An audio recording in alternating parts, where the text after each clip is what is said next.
Ninguém chega assim no trabalho, né? Aborrecido. Aí chega bravo, tal, fala tudo o que pensa de qualquer jeito. A pessoa, você chega no trabalho bravo com as coisas que aconteceram em casa ou com o que ficou do dia anterior e já chega arrebentando tudo, xingando. Cala a boca! Não quero saber. Não vai falar isso pro chefe, né? Mas pode falar isso pro colega. Cala a boca! Ninguém faz isso, né? A gente mede as palavras. Não faz sentido você sair pro ataque. Não dá, não é possível. Ninguém chega em casa, ou pelo menos a maior parte das pessoas não chega em casa, e fala tudo o que quer, do jeito que quer, da forma como bem entende. As pessoas, elas se preocupam em escolher as palavras. Eu costumo dizer que as palavras são a embalagem das ideias, né? Você precisa embalar aquilo para presente. Não dá para ser fofo o tempo todo, mas não dá para a gente simplesmente falar tudo o que quer, do jeito que acha que os outros têm que entender ou ouvir só porque a gente quer falar. As pessoas se preocupam em passar um recado de uma maneira clara, mas sem arrebentar as pontes. Isso vale para as relações pessoais, profissionais.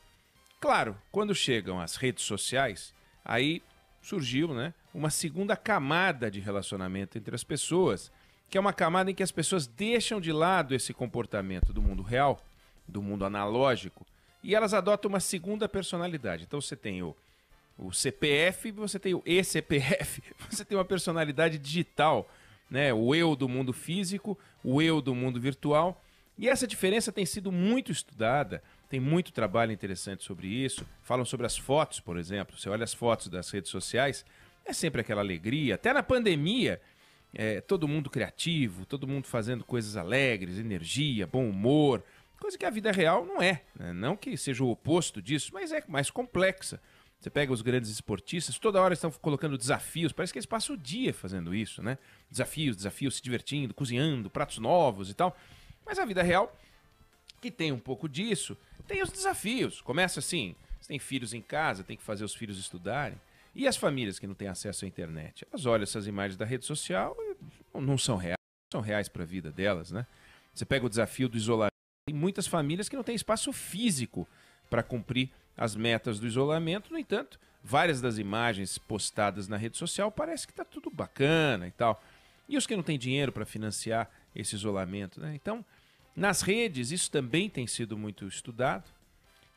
A civilidade desaparece. Além desse lado, tem esse lado de tentar vender um mundo irreal, fofo, simpático, mas tem também essa coisa de, ao contrário do que eu falei na largada, você escolher as palavras, você saber como se comportar, é o fim da civilidade, do respeito. Então a agressividade que as pessoas têm, que não se vê no mundo real normal. Quantas vezes cada um dos nossos ouvintes queridos, das nossas ouvintes queridas, já não se surpreendeu com um comentário feito por um amigo nas redes, mas tão duro, tão seco. Você diz, mas não combina com a imagem que ele tem, que eu tenho dele na vida real. Aliás, ele não fala assim na vida real. E eu trago isso porque a diferença entre o mundo real e o mundo virtual é natural, acontece no mundo todo, mas está transbordando. Está transbordando. E as pessoas começam a agir no mundo real do jeito que agem no mundo virtual. E quando isso acontece, a gente adota um comportamento simplista e binário, próprio do mundo do computador. É 01, 01, 01, que faz com que a gente pareça viver sempre numa eterna enquete. Você é a favor ou contra alguma coisa. Você não pode problematizar, você não pode discutir. Então, você é a favor ou contra o STF? Como assim? Se eu sou a favor ou contra o STF? Fora STF, a placa diz, né, de alguns. Por que fora STF? Dentro STF, né? Então você é a favor da cloroquina? Não, então você é contra a cloroquina. Eu não sou nem a favor nem contra a cloroquina. Só que a cloroquina foi colocada no debate como se a cloroquina fosse uma cantora, como se a cloroquina fosse um político, um candidato, um modelo de automóvel, né? Uma ideia. Cloroquina é um remédio. Não tem nada de... Não temos que ter opinião sobre a cloroquina. Quem tem que ter opinião sobre a cloroquina são os médicos, né? Você é a favor do raio-x ou contra o raio-x? Eu lá sei, eu não tenho opinião sobre o raio-x. O médico fala, vai lá e faz o raio-x, eu faço. Agora a gente está nessa. Então agora a gente tem que ser a favor ou contra a OMS. Eu lá tenho opinião sobre a OMS? A OMS é boa ou é ruim? A OMS é comunista. A OMS é a favor da China, contra a China. A OMS está fazendo um trabalho bom ou ruim. Nossa, esse é um negócio assim. E o debate está assim. O vírus foi fabricado na China de propósito ou não? Estudiosos de 5 minutos, pessoas que passaram uma vida se dedicando a outros debates, até sobre futebol, mas tem opinião sobre o vírus, sobre o OMS, sobre a cloroquina, sobre o STF. Se é a favor ou contra ficar em casa? Abre ou fecha? Parece que está falando de esfirra, se é aberta ou fechada, né? Isso eu sei. Eu prefiro a esfirra fechada. Mas fora isso, você tem opinião? Você é a favor de uma economia em que as pessoas fiquem em casa? Não, eu sou contra. Ah, então você é a favor que todo mundo vá para a rua se contaminar? Não, isso eu também sou contra. Então você é a favor do quê? Parece que você tem que ter opinião sobre tudo. E quando esse clima começa a se instalar, alguém tem que aparecer pedindo calma. Alguém tem que aparecer. E o que a gente espera é que o líder apareça. Olha, pessoal, calma, respira, porque a natureza do coletivo, do grupo, do conjunto é caminhar para incivilidade. É natural, né? Você vê coisas que 10, 20, 30, 50 pessoas juntas fazem que nenhuma delas individualmente faria. Você vê isso em campo de futebol, né? Na torcida e tal, no tempo que tinha isso. Mas a coisa se complica quando a autoridade que deveria colocar água na fervura joga álcool. E é o impulsionador, é o responsável, é o maior responsável por esse clima de combate, divisão, vamos dividir e tal. Quem criou o nós contra eles foi o Lula. Ele inventou esse nós contra eles no debate recente no Brasil. Só que o nosso presidente Jair Bolsonaro vitaminou. A ponto dele, no início da pandemia, ele jogar nas redes sociais dele a imagem de um mercado em Minas Gerais, no momento em que estava sendo lavado, estava sendo limpo, etc., dizendo que já tinha desabastecimento.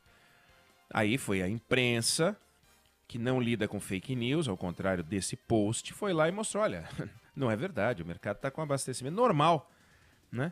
O presidente chegou a colocar a imagem de um torcedor do Corinthians, agora, recente, com uma faixa que tinha sido mexida para parecer que ele era um ignorante e que tinha escrito algo errado numa manifestação contra o presidente Bolsonaro, que era uma montagem. Aliás, o jovem tinha morrido. A família ficou revoltada com isso. Estava no post do presidente. Tem sentido isso? Presidente da República usando as suas redes sociais para jogar gasolina na fervura da sociedade. Então, a beleza da democracia, na teoria, nos livros, são os meios tons, né? O debate bacana é você defender os seus pontos de vista, ouvir os pontos de vista dos outros. O Churchill dizia brincando que o que eu espero é um grande debate e que no final todos concordem comigo, tudo bem, mas debate, né? Agora, quando o que a gente vê é o presidente da República polemizando sobre tudo, a coisa se complica. E as falas do presidente no mundo digital e no mundo real passaram a se tornar muito parecidas. As falas ao final do dia, as falas no início do dia, aquela quantidade de falas e tal, que só quando ele lembra que é preciso fazer um gesto, algo muito forte, como o que ele fez na reunião de ontem, né, a reunião ministerial aberta, que era para todo mundo olhar que, nossa, que governo organizado, onde todos são amigos e respeitam o próximo e tal, é quebrado. O resto é essa tensão o tempo inteiro. Cadê a generosidade? Cadê o acolhimento? Cadê a vontade de ser o paizão que cuida de todos os brasileiros? Na pobreza e na riqueza, na saúde e na doença. Não tem. Eu já destaquei aqui, algumas pessoas já chamaram a atenção para o fato de o Bolsonaro não ter visitado um doente. Ele não reservou um espaço na agenda dele para ir a um hospital. Todo paramentado, para ir a um hospital. Cloroquina existe na cabeça dele, porque existe a Covid-19. Cadê ele visitando alguém da Covid-19? Ou falando uma frase lapidar de carinho aos familiares dos mortos pela Covid-19. Veja, no auge da nossa criminalidade, nós perdemos 50 mil pessoas no ano assassinadas, morte violenta, 50 mil no ano. Nós perdemos 38 mil pessoas já para a Covid-19 em 3 meses. Por que a gente, para os 50 mil mortos por ano, por criminalidade, a gente defende uma política agressiva, a gente defende uma série de coisas, a gente tem uma estrutura monumental, ele falou sobre isso na campanha, etc. E para 39, 38 mil mortes em 3 meses, aí não, 50 mil por ano, que é uma barbaridade, esse ano vai cair, vai ficar 30 e poucos mil. A Covid já matou mais em 3 meses do que a gente vai ter em 12 meses de criminalidade. Não estou menosprezando a criminalidade, ela é uma doença que mata nesse ritmo todo ano, né? Há décadas. Mas vem cá, a Covid-19 chegando, nós não podemos brincar com isso. E o que a gente vê são expressões secas, palavras duras, eu quero mandar para ser obedecido. Cadê o liderar para ser seguido, né? Quando os seguidores dele saem às ruas com palavras de ordem antidemocráticas, aí ele diz que não quer mandar ninguém parar porque todo mundo tem direito à liberdade de expressão. Quando os adversários dele saem à rua para protestar contra ele, aí o ato é antidemocrático. Só é antidemocrático o ato dos outros contra ele. Agora, os atos antidemocráticos pelas frases do Fora STF, etc., aí esse é a liberdade de expressão. Liberdade de expressão para os amigos dele. Então, a ação da PF contra os inimigos, parabéns, né? A ação da PF contra os amigos, um absurdo. Cadê a tolerância? Tolerância é uma virtude. A tolerância é aceitar o outro com as características que o outro tem. Não é um processo de autoanulação, que eu me anulo para que o outro prevaleça. Não é isso, não. É perdoar, é ter grandeza. Então a gente está num caminho perigoso, como o Brasil. A gente está se tornando uma sociedade intolerante. Quanto de intolerância? Eu não sei dizer, não sei medir.